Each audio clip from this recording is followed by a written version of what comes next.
శ్రీ గణేశాయ నమః, శ్రీ సరస్వత్యై నమః, శ్రీ గురుభ్యో నమః. ఆత్మీయ భగవద్బంధువులారా, ముందుగా అందరికీ మహాశివరాత్రి పర్వదిన శుభాకాంక్షలు తెలియజేస్తూ, మహాశివరాత్రి మనం భారతదేశంలో ఆసేతు హిమాచల పర్యంతం చేసుకునేటువంటి ముఖ్యమైన పర్వదినాలలో ఇది కూడా ఒక పర్వదినం. మనకు సనాతన ధర్మంలో చూసినట్లయితే సంవత్సరం పొడవునా ఏదో ఒక పండుగ వస్తూనే ఉంటుంది.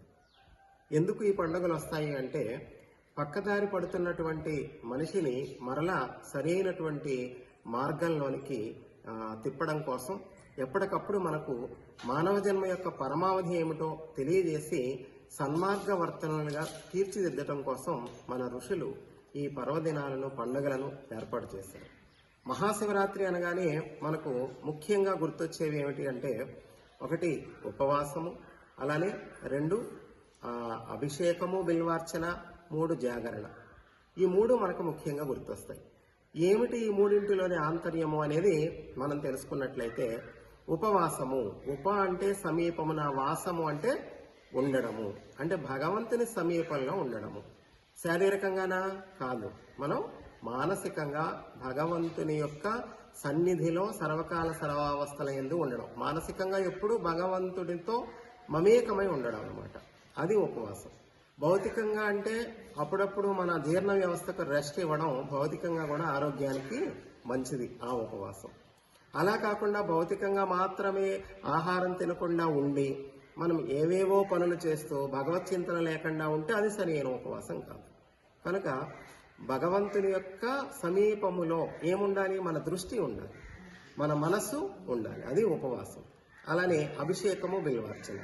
శివారాధనలో ప్రధానంగా మనకు అభిషేకం, శివస్వరూపం ఎట్లా ఉంటుంది అంటే కరచరణాదులతో కాకుండా ఒక లింగ రూపంలో ఉంటుంది. రూపం లేదా అంటే ఉన్నట్టు ఉంటుంది, ఉందా అంటే లేదు అన్నట్టు ఉంటుంది. అరూపరూపి అంటారు. ఈ శివలింగం మీద మనం అభిషేకం చేస్తాం. అభిషేక ప్రియుడు అని చెప్తూ ఉంటాం. అనేక ద్రవ్యాలు లింగం మీద పోస్తూ ఉంటాం మనం. పాలు, పంచామృతాలు, ఫలరసాలు, సుగంధ ద్రవ్యాలు, జలం, ఏమీ లేకపోతే జలం. ఏది పోసినా ద్రవ్యాలు అభిషేకం రూపంలో మనం శివలింగం మీద పోస్తూ ఉంటే అవి ఏమవుతాయి? జారిపోతూ ఉంటాయి, ఏది నిలవదు. అలానే మన జీవితంలో కూడా ఏది శాశ్వతం కాదు. ఏది ప్రాప్తానుసారం వస్తుందో అది వస్తుంది, అది ఆ ప్రాప్తం అయిపోగానే వెళ్ళిపోతుంది. ఏది శాశ్వతం కాదు అని గుర్తు చేసుకోవడమే అభిషేకం. ఆ తర్వాత బిల్వార్చన. బిల్వార్చన అనేసరికి మనం అనేక మారేడు దళాలు తీసుకొచ్చి మనం 1,00,000 బిల్వార్చన, 1,00,00,000 బిల్వార్చన చేస్తూ ఉంటారు. అన్ని చెట్లు నరికి అంత పత్రి తేవాల్సిన అవసరం లేదు నిజానికి. ఎందుచేత అంటే ఏకబిల్వం శివార్పణం అన్నారు. ఏమిటి సమర్పించాల్సిన బిల్వము అంటే మారేడు చెట్టు యొక్క పత్రి కాదు. ఇక్కడ కూడా మళ్ళీ భౌతికంగా మారేడు చెట్టు మనకి ఎంతో ఆరోగ్యాన్ని చేకూరుస్తుంది కాబట్టి భౌతిక ప్రయోజనం అది. కానీ ఆధ్యాత్మిక ప్రయోజనం ఎప్పుడు చేకూరుతుంది అంటే 1,00,000 బిల్వాలు సమర్పించినప్పుడు కాదు. ఒకటే బిల్వ దళం. ఏమిటి అది? త్రిదళం త్రిగుణాకారం త్రినేత్రంచ త్రియాయుధం త్రిజన్మ పాపసంహారం ఏకబిల్వం శివార్పణం అన్నారు. త్రిదళం, త్రిగుణాకారం. ఏమిటి ఈ మారేడు దళము అని అంటే, మారేడు ఆకులు 3 కలిసి ఉంటాయి ఒక గుత్తిగా. అలానే తమోగుణము, రజోగుణము, సాత్విక గుణము. ఈ 3 గుణములను మనం అర్పించి వేయగలగాలి. అంటే భగవద్గీతలో చెప్పినట్లుగా త్రిగుణాతీత స్థితిని మనం సాధించాలి. అది బిల్వార్చనలోని అర్థం. ఎవడైతే ఈ 3 గుణములను అతిక్రమిస్తాడో వాడే భగవంతుడిని చేరుకోగలుగుతాడు.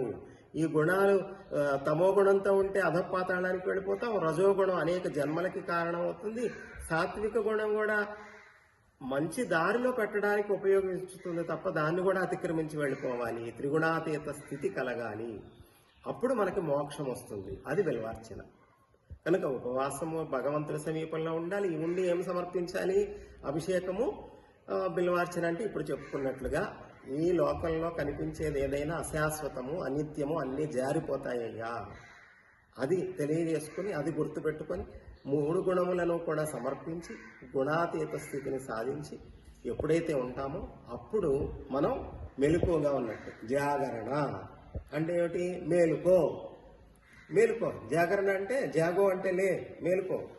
నిద్రాణంగా ఉండకు. ఇప్పుడు చెప్పినటువంటి విషయం పట్ల నువ్వు నిద్రించావు అనంటే నీవు మానవ జన్మను సార్థకత చేసుకోలేవు. భగవంతుడే సత్యము, తక్కినదంతా అసత్యము. ఈ సృష్టిలో 84 లక్షల రకాల జీవరాశి ఉంది.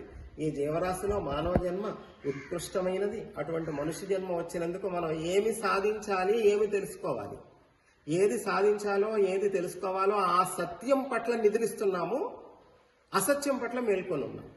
కనుక సత్యం పట్ల మేల్కొని ఉండడము, ఎలర్ట్గా ఉండడము, జాగ్రత్తగా ఉండడము, జాగరూకణమై ఉండడము. లేకపోతే ఏమవుతుంది అంటే ఇంత గొప్ప జన్మ వృధా అయిపోతుంది. 84 లక్షల జన్మలు దాటుకుంటూ మనుష్య జన్మకు వచ్చాము. ఇప్పుడు ఎలర్ట్గా జాగ్రత్తగా ఉండి దీన్ని సద్వినియోగం చేసుకుని ఏం చేయాలి అంటే ఈరోజు మహాశివరాత్రి జనన మరణ రహిత శాశ్వత శివ సాయుధ్యము పొందాలి. అది మోక్షము, అది పరమపదము. దానిని పొందటం కోసం నువ్వు ఎలర్ట్గా లేకపోతే అనేక రకాలైనటువంటి మాయామోహాలకు లోనైపోతావు. జాగ్రత్తగా ఉండు, మెలకుగా ఉండు అని జాగరణ మనకు తెలియజేస్తుంది. ఇది మహాశివరాత్రి పర్వదిన. ఆ పరమశివుడు చూడండి, ఈ మహాశివరాత్రి రోజు ఒక కార్యక్రమానికి ఇప్పుడు మనం శ్రీకారం చుట్టుకున్నాం. ఎప్పుడు కూడా శివ వైష్ణవ భేదము అజ్ఞానానికి పరాకాష్ట. ఎవరైతే శివకేశవుల భేదాన్ని నమ్ముతారో, ఎవరు శివకేశవుల భేదాన్ని పాటిస్తారో వారు నరకానికి పోతారు. అసలు రామనామం ఇచ్చినది ఎవరండి? శివుడు. అందుకని పరమ శివభక్తుడు ఎవరు అంటే విష్ణువు. పరమ విష్ణు భక్తుడు ఎవరు అంటే శివుడు. శివుడి హృదయం ఏమిటి అంటే విష్ణువు. విష్ణువు యొక్క హృదయం ఏమిటి అంటే శివుడు అని చెప్పారు. కనుక ఎవరో కొందరు స్వార్థ ప్రయోజనాలు నెరవేర్చుకోవడం కోసం శివ వైష్ణవ వేదాన్ని కల్పించారు, కానీ అట్లెప్పుడూ లేదు. శాస్త్రం అలా చెప్పలేదు, మన పెద్దలు అలా ఎప్పుడూ చెప్పలేదు. స్వయంగా విష్ణువు భూమి మీద అవతరిస్తే విష్ణువు విష్ణు అవతారాన్ని పూజిస్తే బాగుండదు, శివుని పూజిస్తారు. శివుడు ఒక అవతారం ధరించి వస్తే విష్ణువుని పూజిస్తారు. కనుక నిజానికి నామరూపాలకు అతీతమైన పరమాత్మ ఒక్కడే. ఆ ఒకే ఒక్క పరమాత్మ నిర్గుణుడు, నిరాకారుడు, నిరంజనుడు. కానీ ఆయన సృష్టి స్థితి లయాలు చేయడానికి త్రిమూర్తుల రూపం ధరించాడు. ఒకే శక్తి 3 రూపాలు ధరించి 3 కార్యాలు చేస్తుంది. అంతే తప్ప ముగ్గురికి నిజానికి భేదమే లేదు. కనుక శ్రీరామ రామ రామేతి రమే రామే మనోరమే సహస్రనామ తత్తుల్యం రామనామ వరానని అని పరమశివుడు బోధించాడు కదా. కనుక కలియుగంలో మానవాళి తరించడానికి సులభోపాయం ఏమిటి అని అన్నారు. ఏమిటయ్యా అంటే కలవు నామస్మరణ. కలియుగంలో భగవన్నామస్మరణ అంటే భక్తి మార్గము అత్యంత తేలికగా తరించేందుకు దోహదపడుతుంది సామాన్య మానవులకు కూడా. రామకృష్ణ పరమహంస లాంటి మహనీయులు కూడా అదే సెలవిచ్చారు. కలియుగంలో భక్తి మార్గం చాలా తేలికనైనా అన్ని మార్గాలు గొప్పవే, కానీ ఇప్పుడున్న అల్ప ఆయుష్ అల్ప బుద్ధి కలిగిన వారికి ఇది తేలిక. అందుచేత ఈ కలియుగంలో మానవాళిని తరింపజేసేటువంటిది గనక దానిని తారకము అని అన్నారు. తరింపజేసేది గనక తారకం. ఏ నామమైనా తరింపజేస్తుంది కనుక అన్ని నామాలు తారక నామమే. కనుక ఈ రోజులలో శివ కేశవ భేదాలను రూపుమాపి శివ వైష్ణవ భేదాలను విడనాడి భగవంతుడు ఒక్కడేనన్న సత్యాన్ని అందరికీ తెలియజేస్తూ కలియుగంలో భగవన్నామం యొక్క ఆవశ్యకతను గుర్తు చేస్తూ అలానే సనాతన హిందూ ధర్మానికి పూర్వ వైభవం ప్రాప్తించాలి అన్న సంకల్పంతో, అలానే భారతదేశము ఎప్పుడూ కూడా గురుస్థానంలో ఉండాలి అనేటువంటి సంకల్పంతో, రైతులు సైనికులు క్షేమము కొరకు, గోమాతల యొక్క రక్షణ కొరకు సర్వమానవాళిలో సద్బుద్ధి అంకురించాలి. అది కేవలం భక్తి మార్గముతో ఆధ్యాత్మిక చింతనతోనే సాధ్యం అవుతుంది. లేకపోతే మానవుడు సద్బుద్ధి సన్మార్గవర్తనుడు కాడు. అందులోనూ ఈ రోజులలో మనిషిని పతనం చేయడానికి సెల్ ఫోన్ అనే రూపంలో కలిపురుషుడు అందరి చేతుల్లోకి వచ్చున్నాడు. ఆ సెల్ ఫోన్ కాసేపు అవతల వారేసి మనం సమయాన్ని సద్వినియోగం చేసుకోవాలంటే ఏదో ఒక ఆలంబన ఉండాలి. అటువంటి ఆలంబనగా ఈరోజు మనం ఈ శ్రీకామ్యపుర శ్రీ దత్తాత్రేయ సిద్ధయంత్ర సహిత నవ గురుమూర్తి సహిత నవ దత్తక్షేత్ర శిలా పాదుకా పీఠంలో ఈ శివ రామ నామ లేఖన గ్రంథ ఆవిష్కరణ చేసుకొని ఈ యొక్క నామలేఖనానికి ఈ పరమ పవిత్రమైనటువంటి గురుపీఠంలో శ్రీకారం చుట్టుకున్నాము. దీనిని అందరూ కూడా భక్తులందరూ కూడా ఈ నామలేఖన మహాయజ్ఞంలో పాల్గొనండి. ప్రతి ఒక్కరూ ఈ సంకల్పంలో భాగస్వాములు కండి. శివ రామ నామలేఖన చేయండి. ఈ నామలేఖన చేసిన తర్వాత ఈ గ్రంథాలన్నీ కూడా ఒక చోట మరి నిక్షిప్తం చేసి ఒక స్తూపంలాగా కడతామని చెప్పి మన వాళ్ళు చెబుతూ ఉన్నారు. కనుక దాని వివరాలన్నీ కూడా వాళ్ళు మీకు మరలా పూర్తిగా అందిస్తారు.